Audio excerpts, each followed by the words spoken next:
Perkenalkan, nama saya Fernanda Yuli Caesar dengan NIM D2220162. Di sini saya akan menjelaskan tentang Pancasila sebagai filter budaya asing. Generasi muda Indonesia saat ini hidup dalam era globalisasi yang bergerak begitu cepat. Budaya dari berbagai belahan dunia dapat dengan mudah masuk ke ruang-ruang pribadi kita melalui media sosial, musik, film, maupun fashion. Di satu sisi, hal ini bisa memperkaya wawasan dan kreativitas. Namun di sisi lain, jika tidak disaring dengan bijak, budaya asing juga bisa mengikis jati diri bangsa dan melemahkan karakter nasional. Dalam menghadapi tantangan ini, Pancasila hadir bukan sekedar sebagai dasar negara, tapi sebagai filter budaya asing yang menjaga identitas bangsa tetap utuh dan kuat. Pancasila dengan 5 silanya memberikan pedoman moral dan ideologis dalam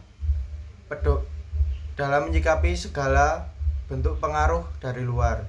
Mari kita telaah satu persatu. Sila pertama, ketuhanan yang Maha Esa, mengajarkan bahwa budaya apapun yang masuk tidak boleh bertentangan dengan nilai-nilai keimanan dan spiritualis yang dipegang teguh oleh bangsa ini. Budaya asing yang mengabaikan nilai-nilai moral dan memperbolehkan gaya hidup bebas, misalnya, harus ditolak karena bertentangan dengan nilai ketuhanan kita. Sila kedua, kemanusiaan yang adil dan beradab, menuntun kita untuk menerima budaya asing yang mendorong penghargaan terhadap martabat manusia seperti kesetaraan gender, hak asasi manusia, dan solidaritas sosial. Namun budaya yang mempromosikan kekerasan, diskriminasi, atau penyimpangan norma harus kita tolak dengan tegas. Sila ketiga, persatuan Indonesia, mengingatkan kita agar jangan sampai budaya luar memecah belah bangsa. Generasi muda harus selektif terhadap konten atau tren luar yang bisa memicu intoleransi, radikalisme, atau perpecahan sosial. Justru kita harus memilih budaya yang memperkuat semangat kebangsaan dan menumbuhkan rasa cinta tanah air. Sila keempat, kerakyatan yang dipimpin oleh hikmat, kebijaksanaan, dan permusyawaratan atau perwakilan, membentuk karakter generasi muda agar kritis, demokratis, namun tetap santun dalam menyampaikan pendapat.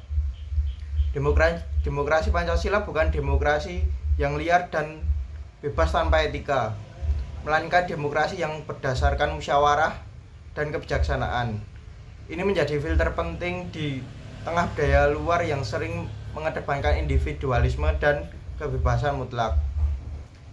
Dan akhirnya, sila kelima, keadilan sosial bagi seluruh rakyat Indonesia, membimbing kita agar budaya asing yang masuk tidak menjadikan kita lebih konsumtif, hedonis, atau egois, melainkan mendorong kita menjadi insan yang adil, peduli, dan berorientasi pada kesejahteraan bersama. Maka dalam konteks karakter bangsa dan demokrasi Pancasila, generasi muda harus menjadi agen yang mampu menyaring budaya asing secara selektif, bukan menutup diri dari dunia luar, tetapi mampu membedakan mana yang patut ditiru dan mana yang harus ditinggalkan. Dengan menjadikan Pancasila sebagai lensa utama dalam melihat dunia, kita tidak hanya menjaga keutuhan bangsa, tetapi juga membentuk generasi yang unggul, berkarakter, dan siap bersaing secara global tanpa kehilangan jati dirinya sebagai anak bangsa Indonesia. Pancasila adalah benteng kita, cahaya kita, dan jalan kita untuk menghadapi derasnya arus budaya asing. Maka marilah kita jadikan Pancasila sebagai kompas moral agar Indonesia tetap tegak berdiri di tengah perubahan zaman. Terima kasih.